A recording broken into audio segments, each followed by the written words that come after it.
Ya, mohon maaf ya, diskoneksi. Ya. Iya. Jadi gitu aja, Van. Intinya tadi ya, Irfan sedang nyinggung ya, kalau Ibu memang ada kegiatan juga, diundang juga ada kegiatan di jam 9 di kampus. Jadi ya intinya, didiskusikan juga Bapak Ibu kan juga sudah apa juga ya, sudah mencobakan juga, sudah diskusi juga di situ. Jadi selain yang sudah disiapkan pertanyaannya, silakan nanti Bapak Ibu untuk memperkaya ya, silakan tanyakan saja, tapi untuk lebih fokusnya, silakan kita fokus saja ke selain dari tujuan per KB masing-masing KB itu, juga dari soal-soal formatif yang sudah Bapak Ibu kerjakan kemarin. Kalau memang ada soal-soal yang ragu, misalnya Bapak Ibu merasa kok salah ya, padahal betul kan, padahal menurut Bapak Ibu jawabannya betul, tapi ternyata salah. Itu bisa didiskusikan, atau mungkin memang pertanyaan-pertanyaan yang memang masih meragukan gitu ya. Itu silakan Bapak Ibu diskusikan. Kan kemarin ada 40 soal ya. Jadi memang kalau 40 itu sudah bisa kita kuasai, insya Allah untuk sumatifnya tidak ada masalah ya. Nah selain itu juga, karena nanti kan untuk tugas akhir, Bapak Ibu kan sudah melihat ya, apa tugas akhirnya itu kan cukup kompleks juga, walaupun hanya sebatas proposal pengembangan ya sistem informasi perpustakaan, tapi kan nanti dia menggunakan ya bab 1, bab 2 ya, maksudnya KB1, KB2, analisis perancangan ya sistem pemrograman orientasi objek. Ya tools yang kita gunakan dari use case diagram. Mungkin kalau nggak orang komputer kan mungkin sesuatu yang baru ya. Ada use case diagram ya. Model UML itu kan ada 9 sebenarnya, ada use case diagram, activity diagram, sequence diagram, deployment diagram. Kemudian kan masuk juga di soal formatif kan, sampai ke activity, sampai ke kelas diagram. Kemudian nanti bagaimana manajemen pengembangan sistem informasinya, ya, bagaimana kemudian sampai ke perancangan database-nya. Jadi mungkin itu yang perlu Bapak Ibu diskusikan bersama di sini ya dengan kelas sebelum nanti menyelesaikan tugas akhirnya dan juga sumatifnya. Oke Bapak Ibu, kira-kira ada yang mau ditanyakan? Nanti kita sambil jalan, saya akan nimbrung juga nanti di chat di forum diskusi. Bu, yang tugas akhir itu apakah dibuat seluruhnya, pilih salah satu aja, apakah UCAS atau activity? Misalnya dipilih diagramnya salah satu atau dibuat semua ya? Ya itu dia Bu, kalau itu kan pemodelan itu kan menyeluruh, dia nggak bisa hanya satu saja, berdiri satu, pasti ya semuanya itu. Semuanya dari UCAS sampai hanya tuh Bu? Ya, sampai semua. Nanti ke ya RD-nya ya. Dari activity-nya RD. Ya. Mulai dari ya perancangannya paling besarnya kan di use case ya, karena kita berorientasi objek. Jadi salah satu tools untuk pemodelannya itu kan UML, walaupun bukan tidak hanya UML, banyak yang lain, tapi yang paling banyak orang gunakan itu UML. UML itu sebenarnya ada 9 pula diagramnya, mulai dari use case, ya ada use case diagram, sequence diagram, deployment diagram, kemudian ada activity diagram, kemarin keluar juga. Jadi itu yang paling penting itu. Activity diagram, kelas diagram, nah itu yang paling penting di pemodelan untuk UML itu. Ini ya tugas akhir.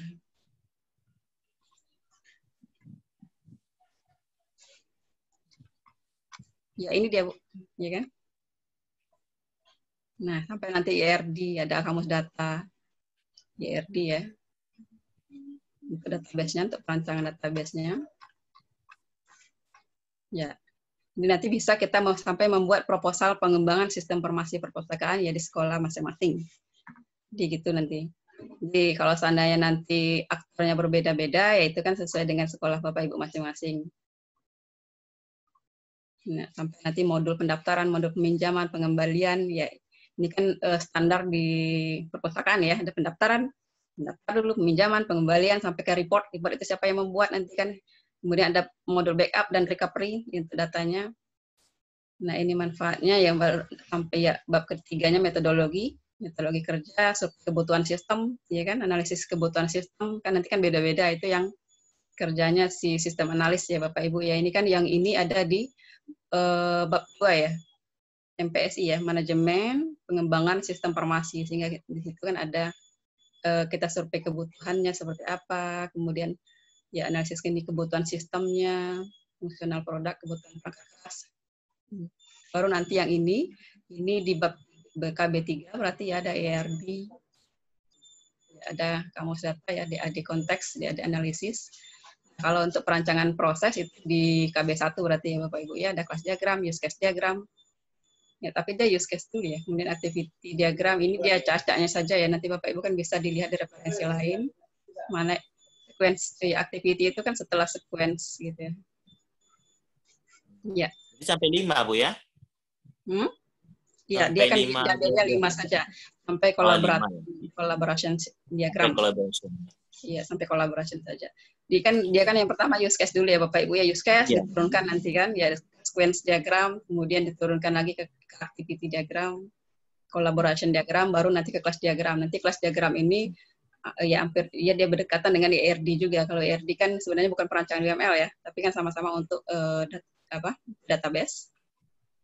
Baru nanti implementasi sistemnya, uraikan tahapan implementasi produk, mencakup bahasa pemrograman di BMS, pengujian atau teknologi pendukung lainnya. Ya, baru nanti pelatihan, pemeliharaan, sampai perencanaan anggaran biaya ya Bapak Ibu. Ya, ini yang di MPSI, Manajemen Pengembangan Sistem Informasi. Ya, silakan nanti Bapak Ibu diskusikan. Ya, rasanya bisa ya, kalau lewat diskusi pasti bisa. Mungkin kalau sendiri mungkin susah, tapi kalau sama-sama ya, diskusi bersama pasti bisa sampai nanti penutup ya. Biasanya kapan berarti kan tugas akhir RPL berarti sebelum masuk ke jaringan ya, sebelum masuk ke modul 3 berarti kan. Ya, jadi kan cukup apa juga ya kalau harus menyelesaikan dalam 1 hari. Biasanya orang proposal minimal 2 minggu ya Bu Sri ya. Sekarang 1 hari harus menyiapkan untuk tes sumatif sampai membuat proposal ya. Ya, tapi nggak apa-apa, pasti bisa. Yang penting apa, Pan? Goalnya gitu ya. Yang penting sertifikasinya masuk, ya sertifikat. Ya. Bu. Ya, ya Pak, silakan Pak. Itu kemungkinan berarti bisa ada yang sama lah bentuknya ya? Bentuknya nanti sama Pak, tapi kan nanti kita kan berbeda, sekolahnya berbeda, jadi pustakanya mungkin kan beda juga. Ya, jangan sampai sama persis ya Pak ya. Walaupun nanti ya pasti sama lah. Misalnya kan kalau perpustakaan itu minimal yang secara umum itu kan pasti ada siswanya apa namanya member ya, ya membernya, member atau ya ada tugasnya, ya kan, ada adminnya. Jadi kan sampai ke report, yang mereport siapa ya, yang mereport siapa namanya di situ. Ya kan ada nanti kan ada modul ya peminjaman pasti masih siswa minjam, kemudian mengembalikan. Nanti apa saja misalnya kan atributnya untuk peminjam itu apa saja. Oh, nanti ada nomor peminjam, nomor peserta, tanggal pinjam, ada apa gitu di ERD-nya. Ya. Kalau mau ada pendaftaran ya. Berarti itu Bu. Gimana Bu? Komplit itu berarti Bu, sama kita membuat program dari awal sampai akhir. Tinggal nggak dari perencanaan database-nya, kemudian pembuatan hubungan antara entitinya. Iya. Ya, betul Bu. Jadi ya sebenarnya kan memang malah lebih sulit di analisis perancangan ini kan dibanding dengan implementasi ke pemrogramannya kan gitu ya. Makanya di sistem analisis itu kan levelnya S1, kalau di programmer itu levelnya D3. Memang ini yang paling susah, tapi kan nggak apa-apa kita cobakan Bapak Ibu pasti bisa. Minimal kan kita tahu kalau untuk perpustakaan itu apa-apa saja aktornya, apa saja yang penting, yang kita siapkan, yang harus disiapkan. Ya kan? Misalnya ada berapa kira-kira tabelnya, ya database perpustakaannya ada apa-apa aja tabelnya. Kalau ini kan malah ya internal saja kan Bu. Kalau ini kan nggak sampai nanti peran kepala sekolah nggak ada di sini, peran apa juga nggak ada. Penting ya inti-intinya saja. Ya kebutuhan sistem ya. Tapi ya ini nanti yang kita gambarkan ya. Bagaimana kemarin kan sudah ada ya ERD nggak ada di modul sudah ada, tapi kemarin nggak keluar dari soal ya. Yang keluar soal kan hanya apanya aja, relasinya aja ya, bagaimana hubungannya. Jadi kan hubungannya kan kardinalitasnya kan juga harus tahu ya, one to one, one to many, many to many. Oke, dicoba saja mungkin Bapak Ibu, itu makanya kita diskusi bersama. Nanti saya kan nimbrung juga. Kalau ada masalah kita diskusi saja. Ada lagi kira-kira Bapak Ibu yang mau Bapak Ibu tanyakan? Nah itu Bu, yang apa tadi Bu? Yang agak ke atas Bu, yang perancangan interface. Perancangan lagi. Bawah. poin A itu tadi D, dan poin nomor 4 itu perancangan interface antarmuka. Berarti ini kita mendesain apanya dulu, Bu ya? Perancangan antarmukanya, Pak. Ya, Ya. sebenarnya kan sampai bab 3 ini kan kayak itu, Pak. Kalau kita skripsi kan bab 1, bab 2 sampai bab 3 itu kan ada perancangan.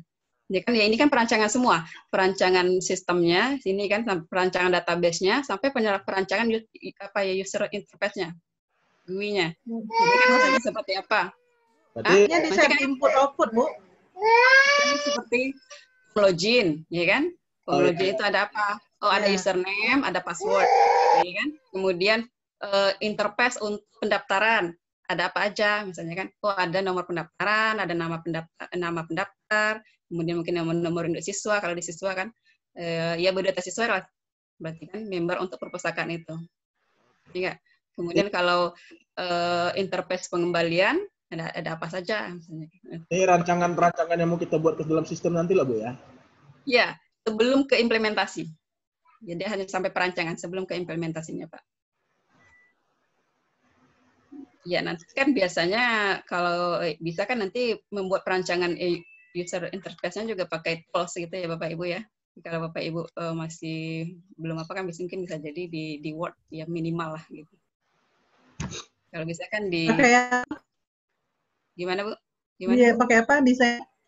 Biasanya pakai tools gitu, Bu. Kan ada tools perancangan user interface itu, ya GUI itu bisa pakai, atau ada nama apanya, pensil atau apalagi Revan yang biasa digunakan ya. Kita kan nggak mendesainnya di Word, biasanya kan nggak mungkin di Word. Kalau di Word kan berarti kita bikin tabel jadinya kan. Kalau itu kan sudah ada biasanya, Bu, tools perancangannya itu seperti pensil nama perancangannya itu.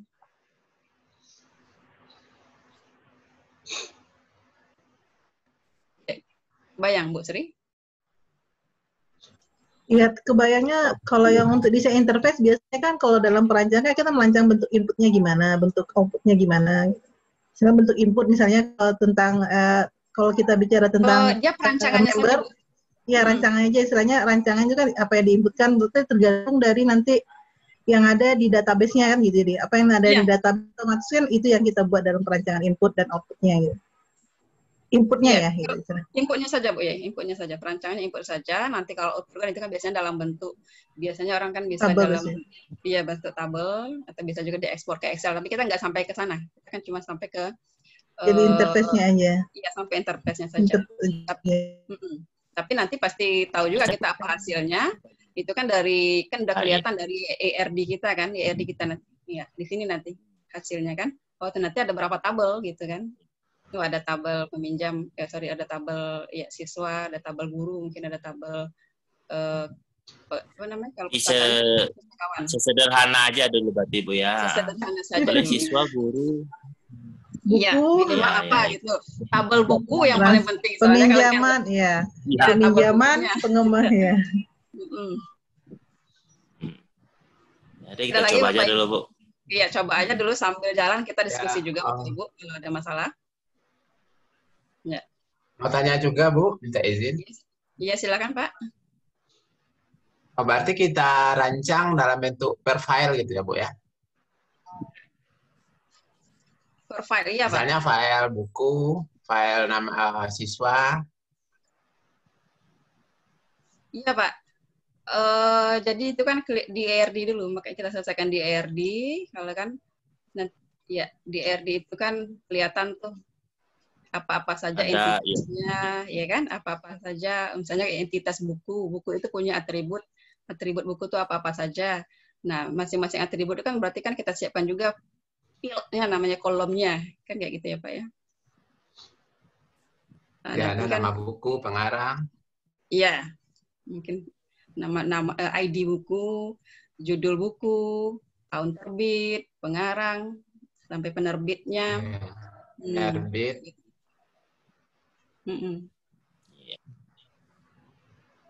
Bu, coba aja, Bu. Iya, silakan. Ya, coba aja, Pak. Iya, silakan, Bu.